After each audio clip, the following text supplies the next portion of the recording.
El tema del día de hoy se llama el espíritu puramente humano. Y vamos a utilizar para iluminar esta sesión la carta a los Romanos, capítulo 7, versículos del 14 a los siguientes. Dice las Escrituras: sabemos, en efecto, que la ley es espiritual, mas yo soy de carne, vendido al poder del pecado. Realmente mi proceder no lo comprendo, pues no hago lo que quiero, sino que hago lo que aborrezco. Y si hago lo que no quiero, estoy de acuerdo con la ley en que es buena. En realidad, ya no soy yo quien obra, sino el pecado que habita en mí. Pues bien, sé yo que nada bueno habita en mí, es decir, en mi carne. En efecto, querer el bien lo tengo a mi alcance, mas no el realizarlo. Puesto que no hago el bien que quiero, sino que obro el mal que no quiero, y si hago lo que no quiero, no soy yo quien lo obra, sino el pecado que habita en mí. Descubro, pues, esta ley: aunque quiera hacer el bien, es el mal el que se me presenta. Pues me complazco en la ley de Dios, según el hombre interior, pero advierto otra ley en mis miembros, que lucha contra la ley de mi razón y me esclaviza a la ley del pecado que está en mis miembros. Pobre de mí, ¿quién me librará de este cuerpo que me lleva a la muerte? Gracias sean dadas a Dios por Jesucristo nuestro Señor. Así pues, soy yo mismo quien con la razón sirvo a la ley de Dios, mas con la carne a la ley del pecado. Es palabra de Dios. Pues bien, el día de ayer veíamos algo con lo que quisiera empezar ahora. Habíamos hablado que hay tres voces en nuestro interior, ¿cierto? Hay tres movimientos internos que nos empujan a actuar. Esto puede ser el espíritu puramente humano, el espíritu de Dios o el espíritu del mal. Para nosotros entonces se nos hace necesario aprender a discernir, ejercer un juicio de razón para separar y distinguir cuál es la fuente, el origen, la causa de donde provienen estas voces internas. Y esto con una razón, para que aprendamos a tomar decisiones. El discernimiento, decíamos también, que requiere de dos cosas: el conocimiento y la experiencia. Pero aquí no hablamos de cualquier tipo de conocimiento, sino un conocimiento espiritual, un conocimiento según la fe, un vernos desde Dios.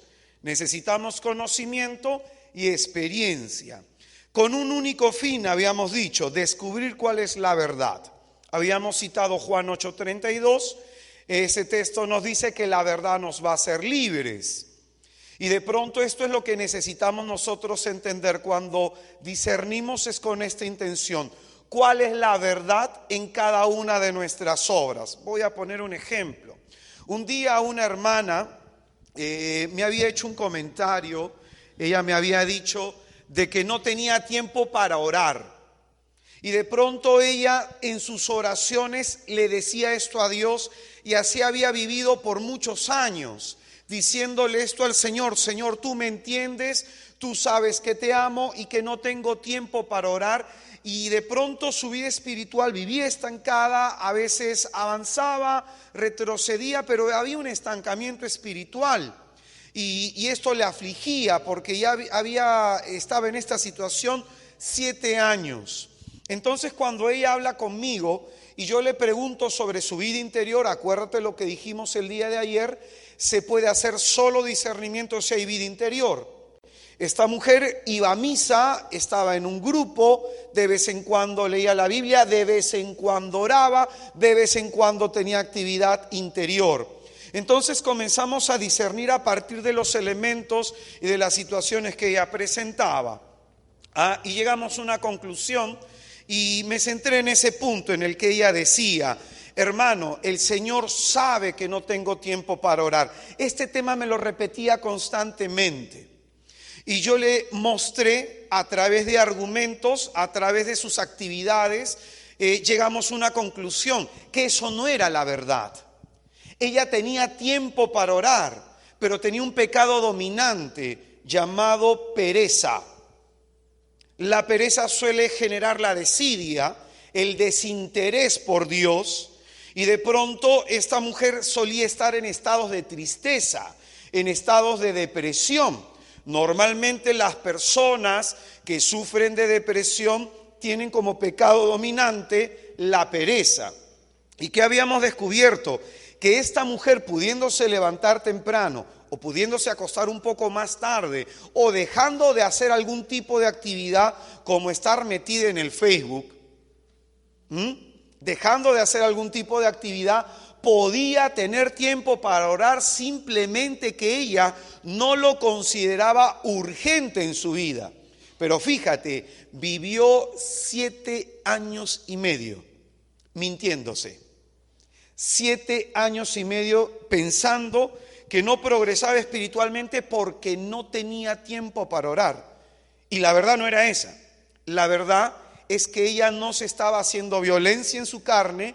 La verdad es que ella consentía la pereza, y la verdad, escucha bien, y fue doloroso para ella, fue que descubrió que tenía un desinterés por Dios.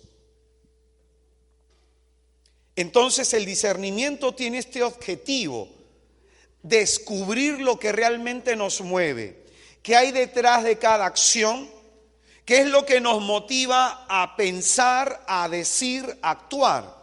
Ese es el objetivo del discernimiento. Porque como te das cuenta, muchos podemos vivir en mentira. No solamente uno miente, sino que uno puede vivir de forma efectiva en una mentira.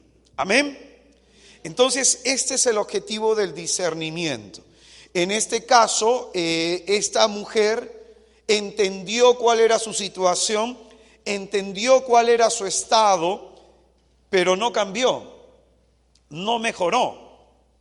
Y casi sucedió lo que le pasó al hombre rico o al joven rico, de acuerdo el evangelio de donde lo leas. Ahí se nos muestra algo importante. Este hombre se acerca al Señor no con la verdad, se acerca interiormente sintiéndose mejor que otras personas. Se acerca al Señor pensando y creyendo que es un buen religioso, y de acuerdo a lo que el texto nos dice, se acerca jactándose de su religiosidad. De pronto le pregunta al Señor: Señor, ¿qué he de hacer para ganar la vida eterna? Ten la seguridad que eso no le importaba, ten la seguridad que eso no le preocupaba, porque cuando el Señor le dice: cumple los mandamientos, él inmediatamente responde: los cumplo desde pequeño. No hay una reflexión sobre sus acciones, simplemente está esperando un reconocimiento. Escúchame bien, el Señor te va a hablar no lo que a ti te va a gustar oír. El Señor te quiere decir no lo que tu oído quiere escuchar. El Señor te va a decir lo que tú necesitas saber. Y muchas veces la verdad va a incomodar. Muchas veces va a incomodar. Y en este caso el Señor le muestra la verdad de su corazón, le muestra su interior, y la verdad es que no era tan buen religioso como él lo pensaba. Y la verdad de pronto la descubre al distinguir que no puede seguir al Señor, porque tiene un apego. Entonces este hombre que se creía muy buen religioso se va de Jesús conociendo la verdad. 1, tengo apegos. 2, no soy realmente libre. Y 3, no puedo seguir a Cristo. Pero él hasta ese momento no se veía así. Por eso qué importante es entender que el discernimiento va a tener este objetivo: descubrir la verdad de mí mismo delante de Dios. Amén. Significa que nosotros somos esclavos de lo que ocultamos y de las cosas que desconocemos. Si la verdad nos hace libres, es porque nosotros somos esclavos de lo que ocultamos y de las cosas que desconocemos. Por eso nos es necesario el discernimiento como medio para alcanzar madurez espiritual y como medio para saber la voluntad de Dios, como hemos visto el día de ayer. El día de ayer también había utilizado un texto de Hechos de los Apóstoles, el capítulo 7, el versículo 51, en donde San Esteban, el primer mártir, le dice a los fariseos que no ofrezcan resistencia al Espíritu Santo. El objetivo de estar en este taller es aprender a ser dóciles a la acción del Espíritu. Nuestro objetivo en este taller es ir descubriendo en nuestro interior las mociones del Espíritu para ir configurándolas con nuestra vida. Dicho de una manera sencilla, aprender a seguir la voz de Dios. Porque de ello depende nuestra felicidad y de ello depende el éxito de nuestra vida. Pues bien, el texto del que hemos partido el día de hoy para ver este tema, el espíritu puramente humano, nos va a ayudar a entender quiénes somos, cómo somos. Habíamos dicho que para discernir hace falta conocimiento y experiencia. Vamos entonces a conocernos, según las Escrituras, cómo obra nuestra carne, cómo se mueve el espíritu del hombre, cómo es que realmente somos.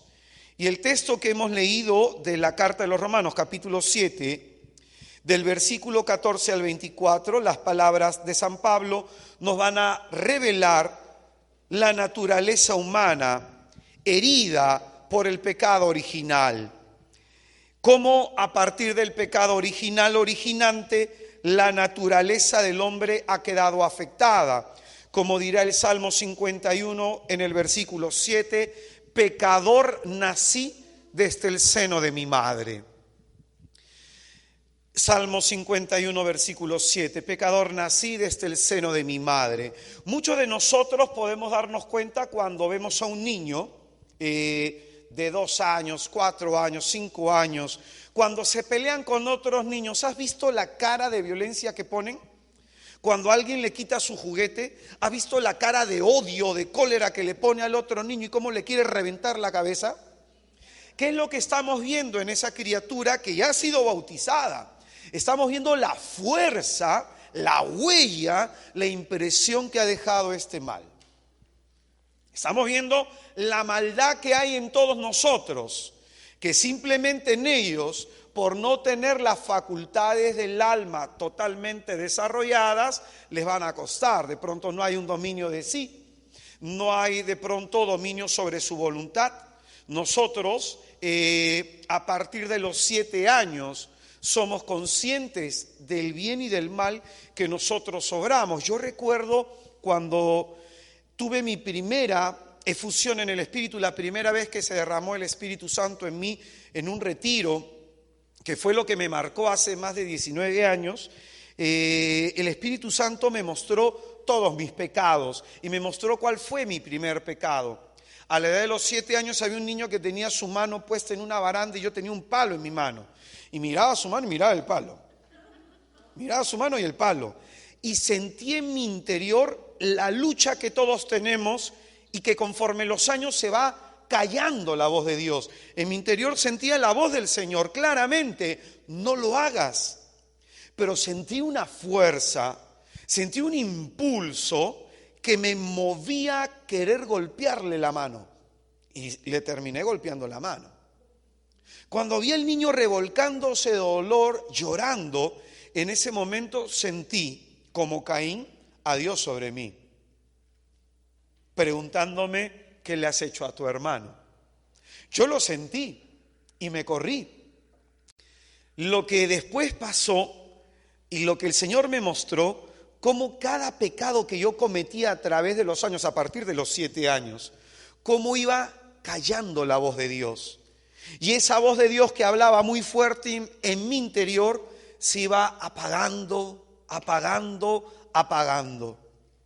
Y de pronto lo que ayer decíamos en el texto que le invitamos a orar, de la primera carta de los Tesalonicenses, no apaguen el Espíritu Santo.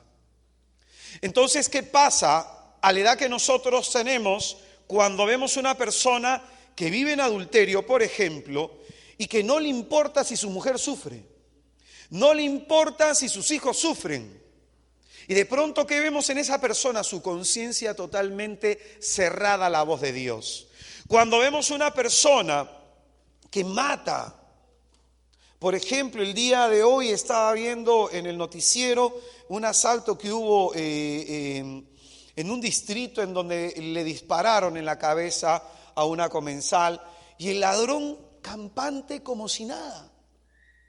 ¿Qué es lo que vemos ahí? El crecimiento de la maldad en el corazón del hombre. Nosotros estamos viviendo un tiempo espiritual difícil que ya el Señor había predicho.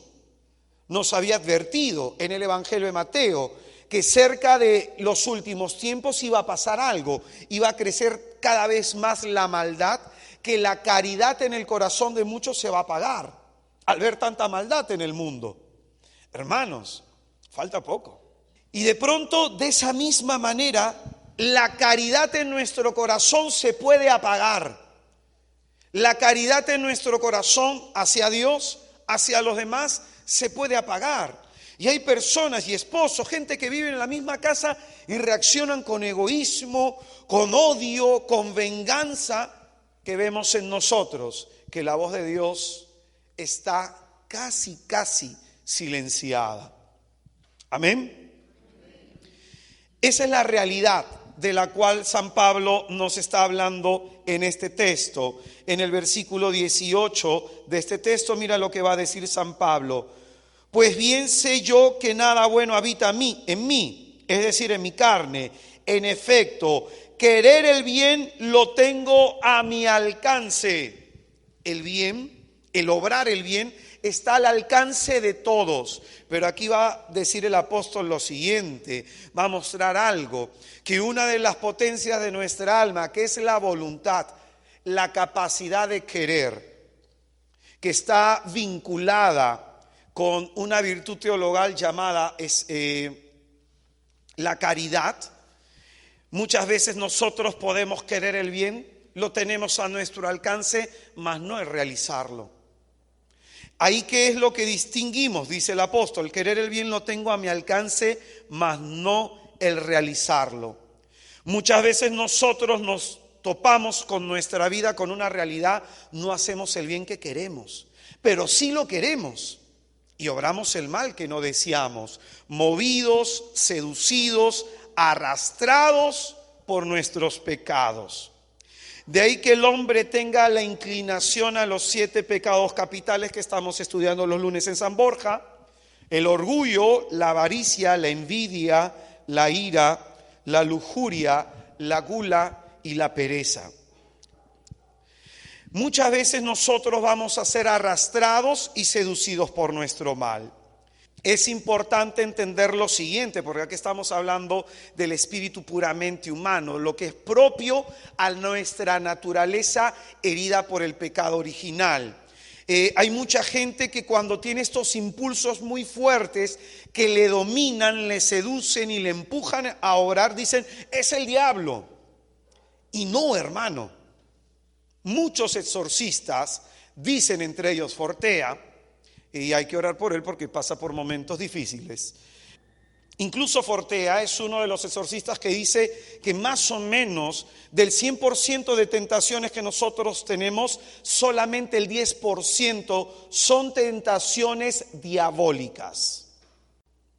El 90% son tentaciones propias de nuestra naturaleza herida por este pecado, por el pecado original originante. La carta de Santiago, en el capítulo 1, en el versículo 14 va a corroborar esto que estamos diciendo. Santiago 1:14 dice: cada uno es probado y arrastrado.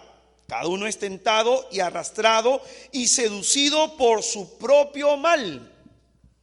Cada uno es tentado, arrastrado y seducido por su propia concupiscencia. Amén. Es decir, cada uno somos arrastrados y seducidos por la propia inclinación hacia el mal que hay en nosotros. Por eso, hermano, cuando nos sintamos tentados y cuando caigamos en pecado, no digamos, es que el diablo. No, hermano, seamos conscientes. Es el mal que me habita. Porque si no tenemos esta conciencia, este grado de conciencia, hermano, cuando te vayas a confesar siempre el culpable será tu papá, tu mamá, será medio mundo y el culpable será hasta el diablo, pero nunca tú. ¿Te has fijado que en el confesionario decimos, no decimos, Padre, me acuso de egoísmo, soy egoísta? Padre, me acuso de lujuria, soy lujurioso. Sino que siempre tratamos de atenuar nuestros pecados presentando el contexto en el que se ha dado. Podemos echarle la culpa a los demás. Mira lo que dice Santiago, que tú y yo somos arrastrados por el mal que nos habita. ¿Y sabes qué significa eso? Un día, por ejemplo, hablaba con un joven que había caído carnalmente con su enamorada y de pronto había caído otra vez carnalmente con su enamorada y otra vez estaban ya viviendo en fornicación, caían continuamente en ello. Yo, este hermano, él me decía, hermano, yo me confieso de lujuria, oro para que el Señor me quite la lujuria. Y yo le dije, hermano, estás en un error, porque no es el dominante la lujuria. En el acto analizamos la forma como él había caído y mira la forma como él había caído. Él había seducido a la mujer, había tenido la intención de seducirla. Habíamos nosotros discernido que había tenido esta tentación desde antes y más o menos en su mente había maquinado la situación. La había seducido de tal forma que la había convencido para ir a un hotel y de pronto ahí en el fondo y la raíz de ese pecado es el egoísmo. Es el egoísmo. Yo quiero satisfacerme. Y la utiliza sexualmente a su pareja. Sí hay lujurias, por cierto, pero en el fondo la mayor maldad está en el egoísmo. Y ahí es que le expliqué, tú no la amas. Por eso cuando se enseña que un hombre ama a una mujer realmente cuando se aguanta, porque teniendo esa violencia interior se frena, o al menos lucha. Pero si no hay lucha es por el deseo, me quiero satisfacer. Ahí el problema de que después ese hombre somete sexualmente a la mujer. Y yo le explicaba al hermano, le dije, cuéntame cómo ha sido hasta los hechos. Y te vas a dar cuenta que la sometes ella sexualmente, porque es un deseo desmedido de querer satisfacerte tú. Entonces no solo es lujuria, es egoísmo. Cada uno somos arrastrados por el mal que nos habita. Cada uno somos arrastrados por el mal que hay dentro de nosotros. Por eso, hermano, Jesucristo muere en la cruz para redimirnos. Amén. Para perdonar nuestros pecados y por el bautismo injertados en él, ser regenerados. Sin embargo, en nosotros ha quedado los efectos temporales de ese primer pecado. A estos efectos temporales nosotros le vamos a llamar, según la teología de la gracia, concupiscencia, que es la inclinación que todos tenemos hacia el pecado. Amén. Por eso tenemos inclinación al orgullo, a la avaricia, a la envidia, a la ira, a la lujuria, a la gula, a la pereza. Yo recuerdo también cuando estuve en Chiclayo, cuando se iba a dar una jornada, todo el mundo quería hablar con Gloria Polo, todo el mundo, asomarse foto por aquí, por allá, y yo estaba pasando por un momento difícil, y ella se me acercó y se puso a hablar conmigo, y nos fuimos juntos y hablamos como 4 horas, y me explicó muchas cosas de las que yo estaba pasando. Dios es así.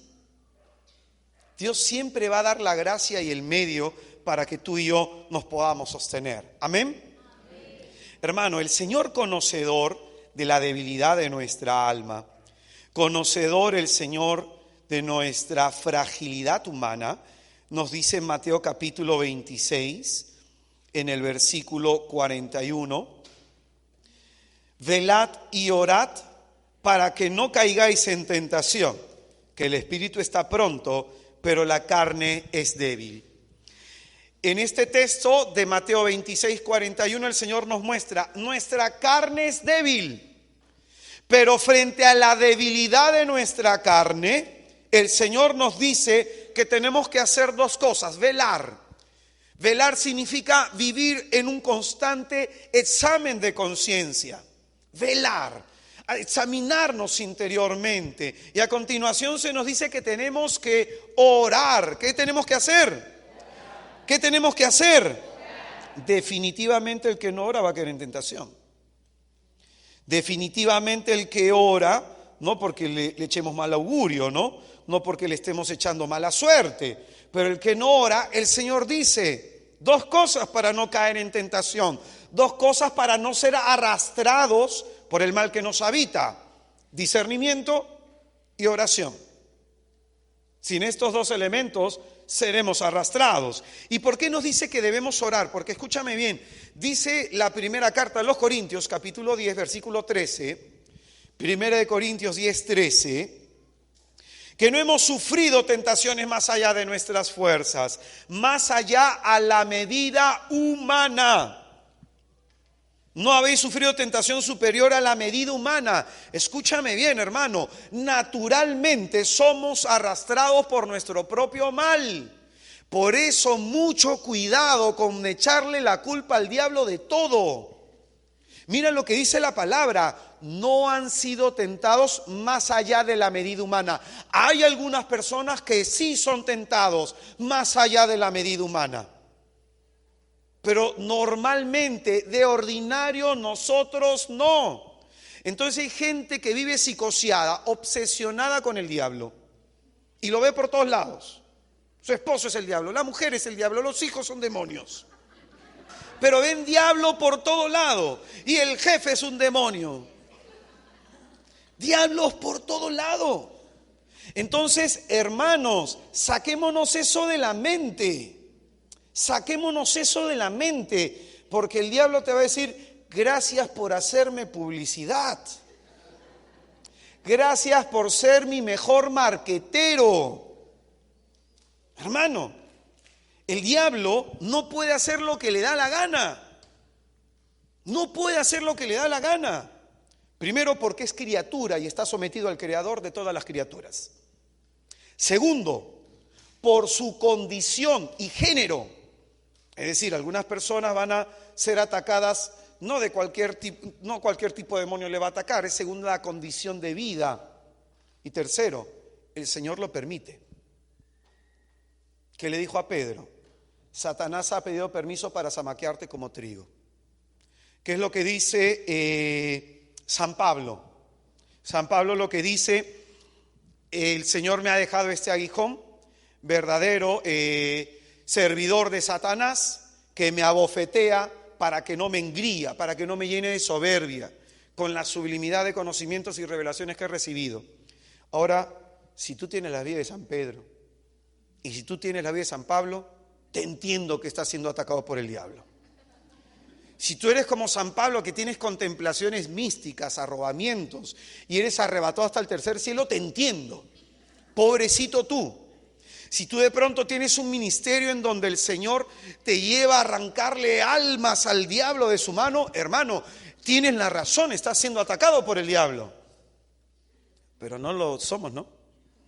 Dice, hay tentaciones a la medida humana. Pero ¿estamos conociendo el espíritu puramente humano o no? Así somos. Entonces, cuando yo me acerco a orar, perdóname, Señor, soy pecador. Yo hoy día en mi oración rezaba con un salmo y decía: perdona todos mis pecados. Pero de pronto el Señor me preguntaba: ¿y cuáles son todos tus pecados? Y me decía el Señor, cuán consciente eres de tus pecados. Es como cuando a veces hemos ofendido a alguien y le decimos, perdóname por haberte ofendido. Pero ¿qué le ofendió a esa persona de ti?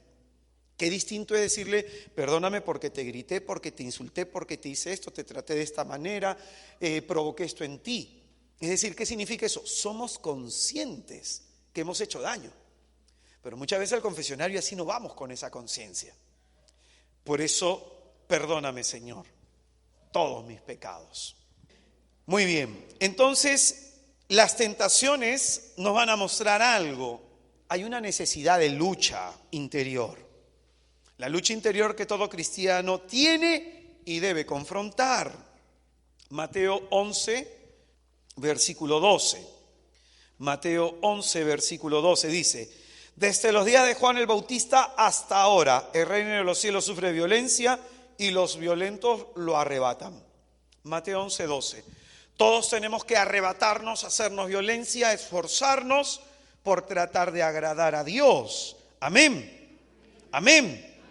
Hermano, porque Dios encuentra su gloria no tanto en nuestra alabanza como en nuestro esfuerzo y lucha por no caer en el pecado. Yo esto se lo dije hace años a una comunidad de jóvenes y fue impresionante, ¿ya? Porque les di una charla sobre las tentaciones y les decía a estos jóvenes lo siguiente, ¿no? Que Dios no encuentra su gloria tanto en que tú le cantes, le alabes, saltes y brinques y que como animalito por aquí, el arca de Noé y no sé qué otra canción cantan los jóvenes, sino que Dios encuentra su gloria en que tú luchas por no caer, porque en esa lucha se muestra el amor, se le demuestra el amor.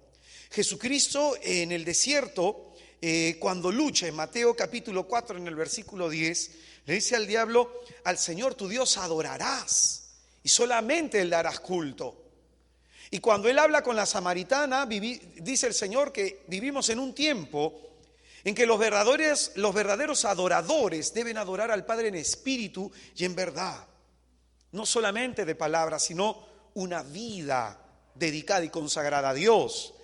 Recuerdo, hermano, que cuando le hablaba esto a estos jóvenes, terminada la charla, esto te lo cuento como anécdota porque ayuda mucho para entender. Salió una chica hecha un mar de lágrimas porque caía en 30.000 problemas, 30.000 problemas. Angustiada, desesperada, y en ese momento la abracé al hermano y le dije, tranquila, tú esto, el otro. Se metió, llegué yo a mi casa y me sentí totalmente perturbado. Me manda un WhatsApp la chica y me dice, hermano, no sé qué ha pasado, pero me siento en paz, tranquila, aliviada. Y entendí por qué. A veces Dios permite eso. Ese es infesta, pues. Esa es una infesta diabólica. Como que te contagias la gripe. A veces Dios permite eso para ayudar a la otra persona. Pero ahí, ¿qué es lo que ves? En un acto de misericordia. Porque a lo mejor por la gracia el Señor considera que otras personas pueden soportar más. Y ahí es de pronto que el Señor inspira a San Pablo y dice que hay algunas personas que tienen que cargar la debilidad de los débiles. Los fuertes en la fe carguen con los débiles. Hermano, siempre Dios va a dispensar la gracia para que tú puedas resistir. Amén. Gálatas capítulo 5. Versículo 19.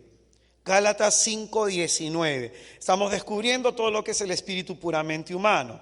Gálatas 5, 19. Dice, ahora bien, las obras de la carne son conocidas: fornicación, impureza, libertinaje, idolatría, hechicería, odios, discordia, celos, iras, ambición, divisiones, disensiones, rivalidades, borracheras, comilonas y cosas semejantes, sobre las cuales os prevengo, como ya os previne, que quienes hacen tales cosas no heredarán el reino de Dios. San Pablo nos enseña a discernir cuál es el espíritu que nos mueve y nos invita a ver el fruto. Ayer decíamos nosotros que ya nuestro Señor en el Evangelio de Mateo, en el capítulo 7, nos dicen, por el fruto los conoceréis. Amén. Y de pronto San Pablo nos invita a analizar cuál es el fruto de nuestras acciones, qué es lo que nos está moviendo. Y en un primer momento San Pablo va a mencionar los pecados de impureza, los pecados de orden sexual. Va a hablar de la fornicación, la impureza, el libertinaje. Después va a hablar los pecados contra Dios, la idolatría, la hechicería.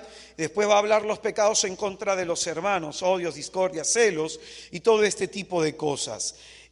Con ello, San Pablo nos muestra algo para que tú y yo nos demos cuenta si es que estamos siendo hombres carnales. Fijémonos en qué estamos cayendo.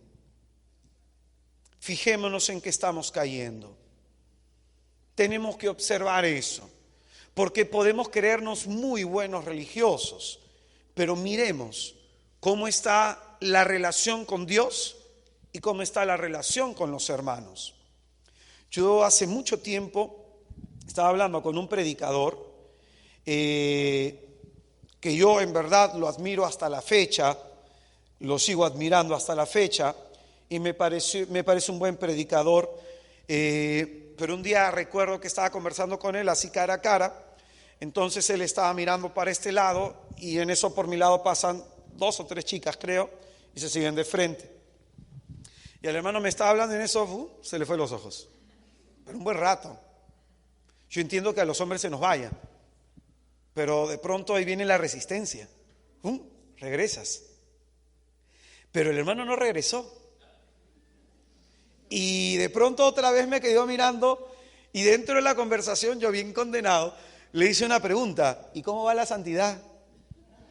Pero fíjate, en lo que es moral, teología moral, siempre se enseña esto. ¿Cuánta resistencia tenemos? Todos vamos a caer en algún momento en una cosa, en otra cosa. Pero ¿cuánto resistimos? Ahí se ve realmente tu intención de no querer pecar. Porque uno dice: Señor, tú sabes que yo no quiero caer. El Señor te dice: ¿cuánto resistes? ¿Cuánto aguantas? Ahí se ve realmente. Ahí se ve realmente. Señor, yo estoy arrepentido. ¿Cuánto resistes? ¿Cuánto aguantas? Y aquí viene el dolor de corazón. Cuando uno resiste, cuando uno aguanta y cae, es dolorosísimo. Y ahí viene cuando te confiesas y lloras. Chilladera. Chilladera. Porque te duele caer. Y ahí significa de pronto que hay contrición de corazón. Pero si no hay resistencia, no va a haber arrepentimiento. Si no hay resistencia, no hay contrición. Y el error de mucha gente, y hay que enseñar a veces sobre el sacramento de la reconciliación, que esa penitencia exterior, porque así se le conoce también como el sacramento de la penitencia, que esa penitencia exterior, el confesarme, tiene que ser consecuencia de antes haberme arrepentido en el corazón. Porque si no, el sacramento pierde eficacia. Pierde eficacia. ¿Se acuerdan que les hablé de la vida ascética? Que los ninivitas de pronto se ponen ceniza, saco y hacen penitencia, pero esa penitencia que exteriormente se ve es consecuencia de que en su corazón se han arrepentido, de que en su corazón quieren volver a Dios. Por eso, hermano, mira en tu corazón la verdad. Frente al pecado que confiesas, ¿cuánta resistencia ofreces? Yo en lo personal te digo que a veces yo he confesado pecados cada quincena. ¿Y sabes qué significa eso? Mi conciencia y mi interioridad se había acostumbrado al pecado. O sea, cada cierto tiempo me doy una licencia para pecar. Una vez me negaron la solución. Por esa razón. Y muchos de nosotros tenemos esa costumbre. Ay, padre, mis hijos siempre me sacan de quicio. Fíjate, te estás justificando. Siempre. Ay, padre, es que mi carácter. Ay, padre, es que yo soy así. ¿Qué significa eso? No hay resistencia. Vamos a dar 5 características de todo lo dicho. Vamos a dar 5 características del espíritu puramente humano. 5 características del espíritu puramente humano. A partir de lo leído de la carta a los Gálatas, Pablo nos pide discernir ¿Cómo van nuestras relaciones? ¿Cuál es el fruto de nuestras relaciones con los demás? Nos invita a discernir qué es lo que hay detrás de cada una de estas acciones, ¿no? Nuevamente traigo acá, ¿te acuerdas del chico de lujuria? Que él pensaba que era simplemente lujuria y no podía controlarse. En el fondo era egoísmo. Entonces, fíjate, acá viene el dolor que le vino al corazón al muchacho, ¿no? Porque él dije, mira, en el fondo no es que seas lujurioso y que, ay, Señor, yo lucho con la lujuria. No, en el fondo tú no amas a tu enamorada. En el fondo tú no te interesa. En el fondo eres tan egoísta que te preocupas por ti, por satisfacerte tú, que lo humillas. ¿Qué duele más? ¿Eso o decir, ay, Señor, tú sabes que soy débil y tengo lujuria? ¿Qué duele más? Lo primero, ¿cierto? El saber que somos egoístas.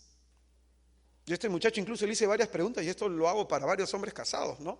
Porque también se puede caer en este problema estando casado. Pregúntate si te preocupa satisfacer sexualmente a tu cónyuge. Pregúntate eso. Si te preocupa darle no solo placer, porque en el sacramento del matrimonio se da amor. Entonces, si nada más es yo quiero sentir, no hay amor, sino egoísmo. La verdad nos hará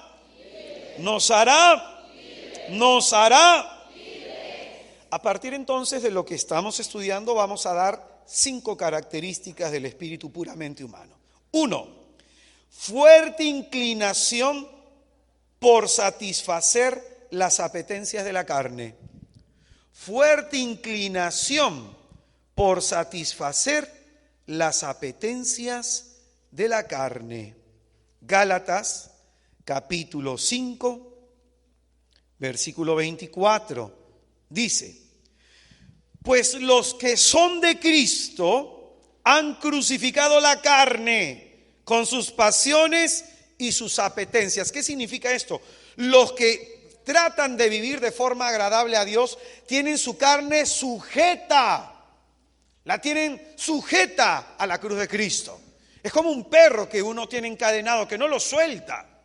Entonces las personas que no son de Cristo, ¿cómo tienen a su perro? Haciendo lo que le da la gana. Entonces el espíritu puramente humano va a buscar satisfacer las apetencias de la carne, tales como las pasiones.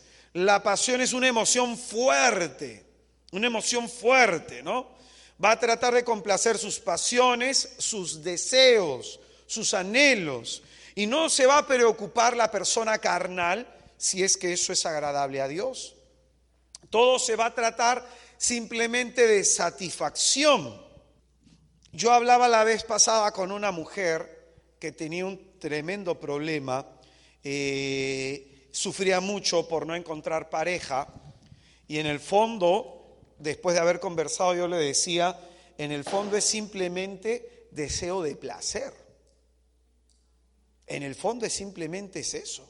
No es que tú quieras tener familia e hijos, en el fondo es deseo de placer. Porque tú quieres una pareja para que te entiendan, para que te comprendan, para que tú te sientas bien, para que te escuchen, para que te amen. Tu preocupación es esa, pero tu preocupación no es amar. Y si vas con ese pensamiento al matrimonio, qué triste va a ser tu matrimonio. Por eso el matrimonio tiene la capacidad de santificar en la medida que uno se sacrifica por la otra persona. Pero si no hay sacrificio, no hay santificación. No la hay. Entonces, esta es una característica, el deseo de placer. Por ejemplo, ¿no? El placer en la comida, en la bebida, las cosas placenteras, lo que jala la pereza. Otra característica del espíritu puramente humano, inclinación fuerte hacia el egoísmo. Inclinación fuerte hacia el egoísmo. En 2 de Timoteo 3, del 1 al 2, 2 de Timoteo 3, del 1 al 2, San Pablo dice que en los últimos tiempos todo el mundo va a ser egoísta. Terrible, ¿no? 2 de Timoteo capítulo 3, versículo del 1 al 2. El egoísmo es característico de nuestro tiempo en el que vivimos. ¿Por qué crees que los jóvenes andan enchufados con el Walkman, andan metidos en las redes? ¿Sabes qué significa eso? No miro que existe otro. No miro al otro. Por eso es que tú ahora, yo no sé si has jugado Kanga, Lingo. Kanga, ¿no sabes que agarra dos palitos, pum? Falta de infancia de ustedes, ¿ah? Lingo, Kiwi, Matagente, ¿ah? Esos juegos que te permitían sociabilizar. Pero ahora los jóvenes, ¿qué hacen? Yo la vez pasada estaba comiendo con un amigo y vi perdóname la expresión ya, y lo digo con una intención para los que lo hacen, 4 tarados que están comiendo y todos así. Uno comía ahí, el otro ahí. Oye, sí. Oye, mejor que se siente cada uno en una mesa distinta. Pero muchos son así. Y hay padres que le permiten a los hijos agarrar el celular en la mesa. Y si tú no tienes autoridad como padre y madre y lo permites, ay, pero es que, no, tienes que educar. Pero de pronto, ¿sabes qué tienen estas personas? No saben escuchar al otro. Yo la vez pasada estaba en misa y de pronto había una señora a mi lado que vi que se levantaba con dificultad y de pronto la veía sufriendo. Sentí en mi espíritu que sufría. Terminada la misa, le dije, señora, ¿qué le pasa? Me comentó sus problemas, se puso a llorar. Le dije, ¿puedo orar por usted? Oye, ¿y sabes por qué es eso? Porque el Señor me abre el espíritu al otro. No es porque yo sea santo, hermano, lejos de eso. Simplemente porque el Señor me abre el espíritu al otro. Pero si yo estoy metido viendo mis cosas, preocupándome por mí, nunca veo a la otra persona. Vivimos en un mundo egoísta. ¿Cuánta gente en misa vio a la señora? ¿Cuánta gente en misa? Y ten la seguridad que el Espíritu Santo lo que puso en mi corazón se lo habrá puesto a varios. Se lo habrá puesto a varios. Pero no todos escuchan porque simplemente se escuchan a sí mismos. Es más, y ahí también te voy a decir lo siguiente, por más música cristiana que escuches, en el cielo yo no creo que Jesús Adrián Romero haga conciertos, ¿no? Ni Martín Valverde. ¿O tú crees que sí? No. Yo no creo que ellos les armen sus equipos de sonido. No. ¿Sabes qué? Esas son realidades temporales. El problema nuestro es que no gustamos orar. No gustamos el silencio. Yo un día le recomendé a una persona que estaba estresada, ándate a un convento a orar.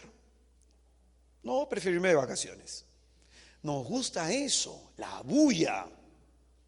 No nos gusta el silencio, estar a solas con Dios.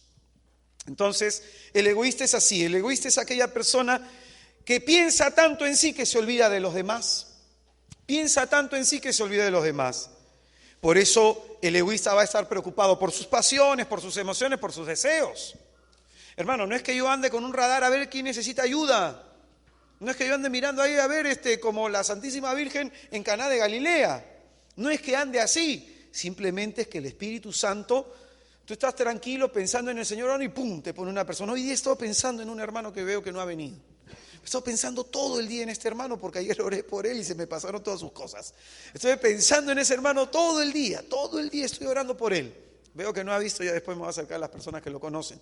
Pero a veces uno no está atento así. A lo mejor Dios te quiere orando por alguien. A lo mejor Dios te quiere haciendo algo por alguien, pensando en otra persona.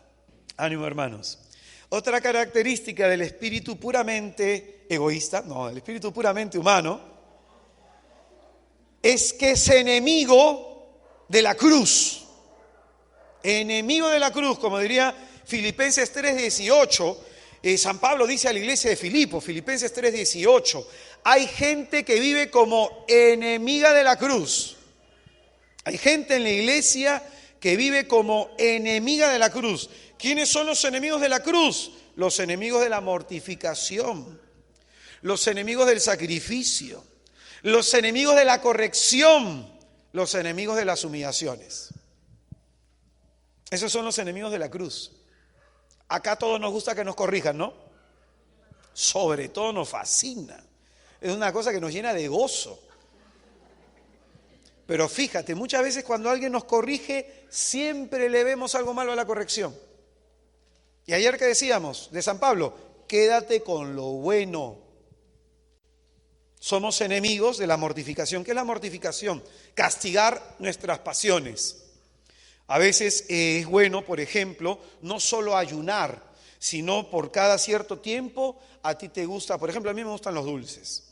Entonces cuando estoy cerca de un retiro, dejo de comer dulces. Y para mí sí es mortificación, porque el dulce es adictivo. Es adictivo. Entonces para una persona que está 2 semanas sin dulce, hermano, hasta una tacita de té con azúcar es una delicia. Hasta una frutita. Corta algunas cosas, como por ejemplo, un día a la semana el sueño hasta tarde. Eso es una mortificación.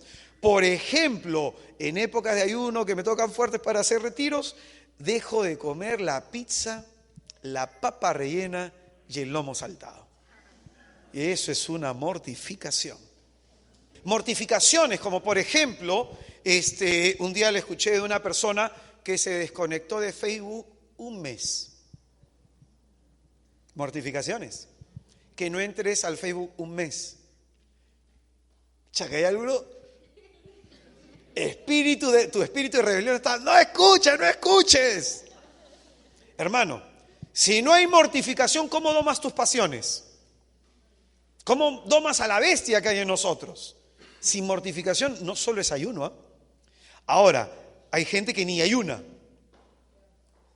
Peor todavía. Porque el ayuno tiene un principio de santificación.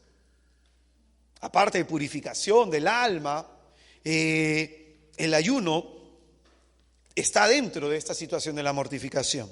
Pero no solo ayuno. El sacrificio, hay enemigos del sacrificio. El sacrificio es una renuncia. Yo renuncio a un derecho por alguien o por algo. Gente que no se sacrifica. Por ejemplo, hay veces que me piden temas a unas horas específicas de un fin de semana en donde no quisiera ir. Yo hay veces que no quisiera viajar y de pronto se me juntan viajes. Y yo tengo viajes de una semana, no de un fin de semana que vas y vienes, de una semana. Y hay gente que al menos sabe cuando viajo que cuando yo voy de viaje yo no salgo a pasear. No salgo a pasear. Puedo hacerlo, sí. No es que los hermanos sean tacaños, los que me llevan. Simplemente que ofrezco eso por el lugar al que voy. Porque mi oración es para liberar ese sitio. Y ofrezco la mortificación. Pero me pica la pata. Me pica una monjita un día en Abancay y me dijo, hermano, estamos cerca de Cusco. 4 horas en carro y yo, en mi interior, apártate de mí, Satanás. Toda una semana. Y obviamente en el interior te explotan. Dicho de buena forma, ¿no? Hermanito, alguien quiere conversar contigo, que venga. Hermanito, hay que hacer esto. No te preocupes. Hermanito, ¿puedo orar por tal persona? Vamos. Termina matado y de ahí a otro viaje. Por eso a veces trato de espaciarlos, pero no se puede. Pero de pronto esas son renuncias, sacrificio, ¿no?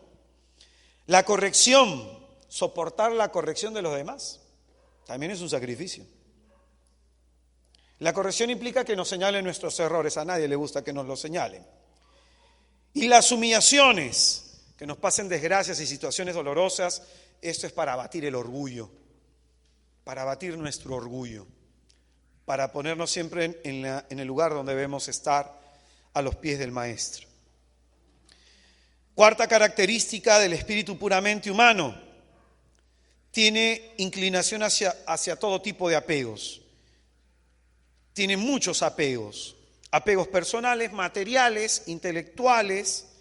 Apegos personales como por ejemplo puede estar muy apegada a su hijo, a su esposo, a su esposa, a un amigo o alguna amiga. Apegos. Yo, por ejemplo, en retiros he visto que cuando oran, hay jóvenes amigas que se abrazan así, lo suéltala, no se va a morir, no se va a caer si tú no la agarras. Apegos. Van al baño juntas. Yo no sé para qué. No entiendo, en verdad no lo comprendo. Con los olores y sonidos que puede emitir nuestro cuerpo, no lo entiendo. No lo entiendo, o sea, En fin. Pero hay personas que tienen así, apegos. Y de pronto esos apegos, dice el Señor en Mateo 10:37, Mateo 10:37, aquel que ame más a su hijo que a mí, no es digno de mí. Ay, mi hijito, 85 años tiene tu hijo. Ay, mi hijita. Una madre un día me dijo, hermano, es que yo quisiera que me vengan sus dolores. Yo sé que tú quisieras, pero es bueno que sufra de vez en cuando. Y los padres que más sufren con el sufrimiento de los hijos es cuando le evitaron de pequeños todo tipo de dolor y de sufrimiento. Porque en el fondo saben, mi hijito no puede con eso. Porque lo has preparado para el fracaso. Por eso dice, aquel que ame más a su hijo, y dice más personas, su esposo, su esposa, su padre, su madre, más que a mí, no es digno. Mateo 10:37. Apego a las cosas materiales. El Señor nos pide en Colosenses capítulo 3, del 1 al 2, nos pide que tengamos la visión en el cielo. Aspiremos a las cosas del cielo, dice. Colosenses 3, del 1 al 2. Pero podemos nosotros estar aspirando a las cosas del mundo, muy preocupados por el dinero, muy preocupados por las cosas materiales. Oye, ¿cuánta gente no bautiza a su hijo porque no tiene para la fiestita? ¿Cuánta gente no lo hace? ¿Cuánta gente, por ejemplo, no se casa o posterga porque no tiene para la fiestita? O de pronto porque no tienen el carro o el departamento, o se pone como condición para recibir el sacramento algún bien material. En el fondo, hermano, eso es complicado. ¿Eso qué te dice? Que tu visión es materialista. Tu visión es materialista. Pero no solamente uno puede tener apego a las cosas materiales, a las cosas del mundo, sino apegos intelectuales.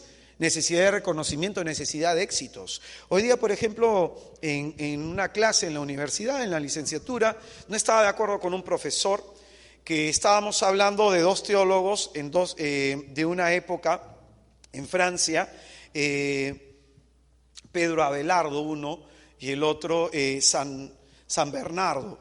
Y de pronto cuando el profesor hablaba del que era santo, decía sí, porque este santo de pronto, como era monje, él tenía un desapego a las cosas materiales, a lo que era puramente intelectual. Y al otro, que no era santo, pues le reventaba cohetes. Y yo le levanté la mano al profesor y le hice una pregunta, ¿y usted qué opina? ¿Hay que buscar el saber simplemente por el saber, en el caso de la teología, o hay que estudiarla para amar mejor a Dios? Y hubo un silencio sepulcral. El profesor muy intelectual, después respondió, dijo, tienes razón, ¿no? Que la teología se hace de rodillas y que esto y que lo otro, pero fíjate, muchas veces en los espacios académicos hay gente que simplemente quiere el saber por el saber. Y de pronto yo compartía con algunas personas que muchas veces yo en clase de teología salía y me iba a la capilla y me quedaba 3 horas orando ante el misterio de Dios. Tengo un amigo que es muy intelectual, y estudia la teología como estudia matemáticas. Y estudia la teología como estudia, qué sé yo, cualquier otra carrera, derecho, contabilidad. Y no es lo mismo. No es lo mismo. Entonces, esto también puede ser apegos. Hay gente que busca, que siempre una maestría, una licenciatura, no hay nada malo en ello. Pero pregúntate cómo está tu casa, cómo está tu mujer, cómo están tus hijos. Pregúntate si tú eres feliz con tu vida.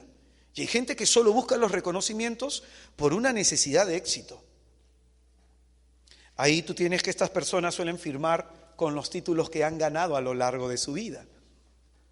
Por eso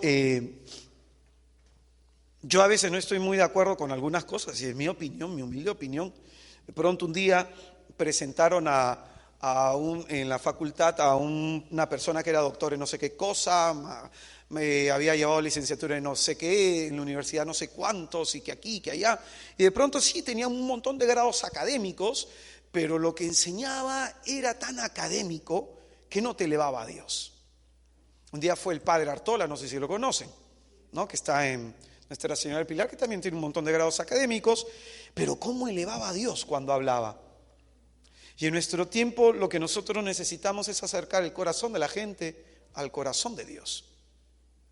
Lo académico sirve, necesario, útil, pero de pronto no nos olvidemos esa dimensión necesaria en el hombre, acercar el corazón, porque esto es la misión del Bautista. La misión de Juan del Bautista era eso, acercar el corazón de los hombres a Dios. Amén. Entonces hay muchas personas que tienen esta necesidad de reconocimientos, necesidad de éxitos, y ahí vienen pues los que son jactanciosos, ¿no? El jactancioso, ¿no? El que se vanagloria de sus logros. Quinto y último, característico del espíritu puramente humano, el espíritu de tibieza. Las personas que tienen el espíritu puramente humano tienen un problema espiritual llamado la tibieza.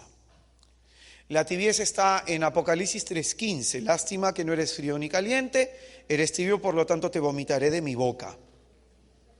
Apocalipsis 3:15. El tibio es aquella persona que no arde por las cosas de Dios. El tibio es aquella persona que su corazón no está ardiendo por amar mejor a Dios, amarle más plenamente. ¿Cuál es la primera característica? Fuerte. Segundo. Tercero. Cuarto. Quinto. ¿Qué hacer para superar este estado? ¿Qué hacer para superar este estado? 1. Autoconocimiento. Conocimiento de sí. Para superar este estado nos es necesario el autoconocimiento. Segunda de Corintios capítulo 13, versículo 5 dice: examínese cada uno para ver si es que se mantiene en la fe. Segunda de Corintios capítulo 13, versículo 5. Segunda de Corintios 13, 5. Ahí San Pablo nos habla de examinarnos a nosotros mismos. Y examinarnos a nosotros mismos dentro del autoconocimiento para, 1, tener una recta intención. Tengo que examinarme si es que realmente quiero agradar a Dios. Hay que examinar eso. Cuando tomo una decisión, ¿lo hago por agradar a Dios?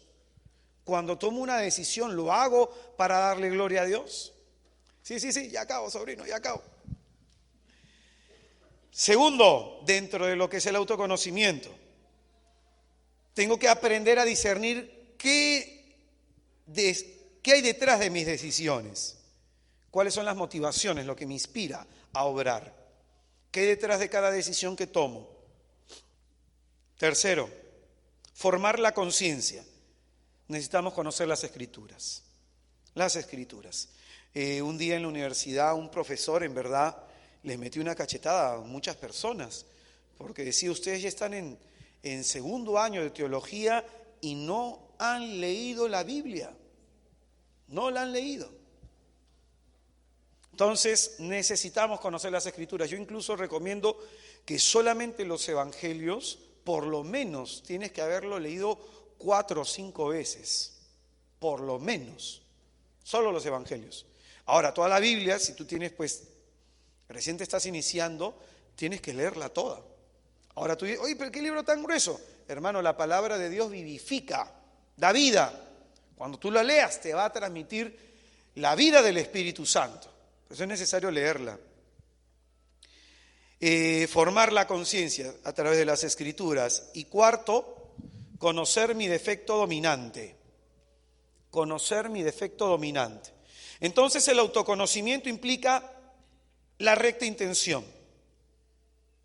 Discernir qué hay detrás de cada decisión, formar mi conciencia y conocer cuál es mi defecto dominante.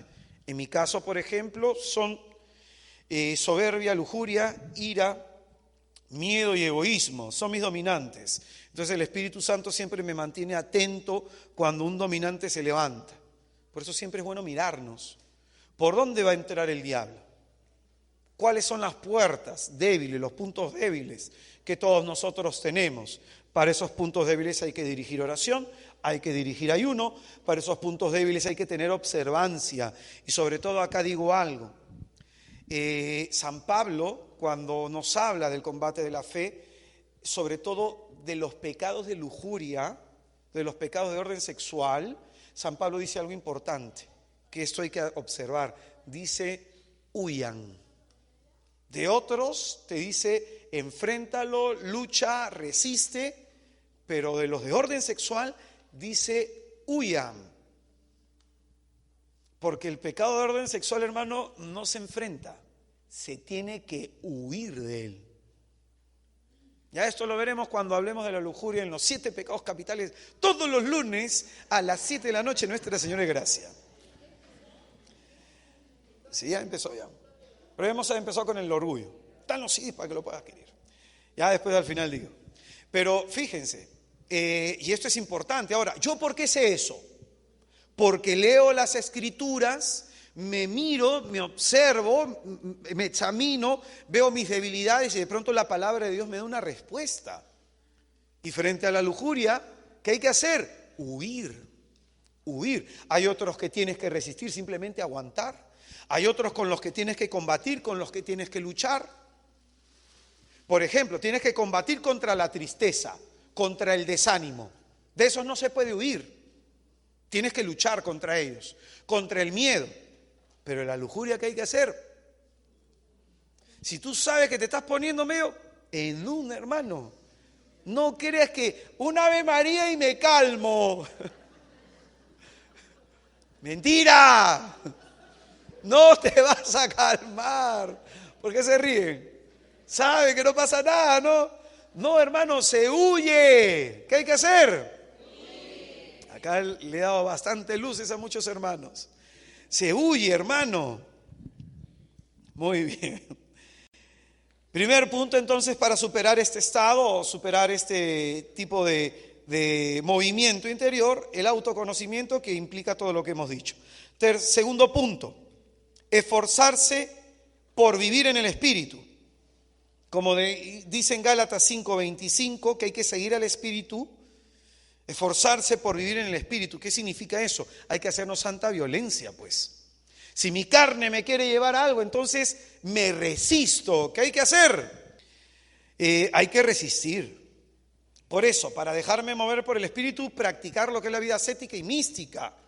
Es decir, oración, ayuno, mortificación, penitencias.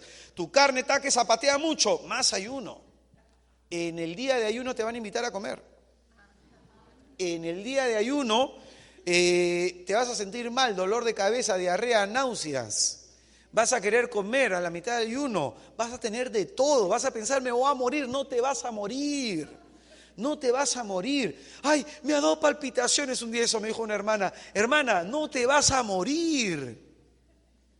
Ayuna, en verdad, ten mortificaciones. Deja el día de tu ayuno de ver televisión, ese día no mires Facebook, no contestes a nadie, qué sé yo. Entonces hay que tener vida ascética, pues. Hay que tener disciplina espiritual para ser dóciles al Espíritu. Amén. Y tercero y último, porque ya me ganó el tiempo, depender totalmente de Dios, tener esperanza. Depender totalmente de Dios. En Lucas 18:27 dice, lo que es imposible para los hombres es posible para Dios. Para ti, para mí, a lo mejor es imposible superar algún tipo de pecado, es imposible salir de cierto tipo de estado, pero para Dios no hay nada imposible. Lucas 18:27. Ahí los discípulos le preguntan al Señor, ¿quién podrá salvarse?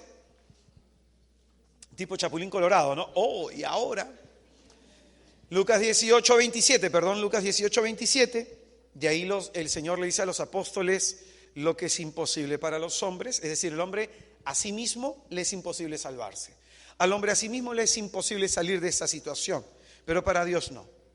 Los santos están como testimonio en la Iglesia Católica. Ese testimonio dice lo siguiente: mira lo que Dios hizo con un hombre pecador como nosotros. Mira lo que Dios hizo. El santo demuestra no su excelencia, no su capacidad, sino demuestra la excelencia y la capacidad de Dios. Yo en lo personal siempre hablo para ciertos temas, para el tema de la lujuria me encomiendo a San Agustín. Otro dominante que yo tengo es la ira, San Francisco de Sales. Los santos también han tenido su lucha. Entonces, para tus dominantes, pide un santo. Entonces, ya cuando caigo le digo, ya pues no estás orando. Le echo la culpa. No estás orando, ya ves. Hermano, El día que nosotros lleguemos a la presencia del Señor vamos a ver que muchas gracias se nos dieron por esa comunión de los santos, por la iglesia orante, la iglesia militante, la iglesia triunfante. Cuando hablo de la iglesia orante, hablo de toda la iglesia, la triunfante, la militante, todas las oraciones. Por ejemplo, en la liturgia, la iglesia ora no solamente, por ejemplo, el día de ayer se oró por empresarios, por los empresarios. Entonces, esa es la comunión de los santos. Hermano mío, ¿claros hasta acá? Vamos a ponernos en pie para hacer oración.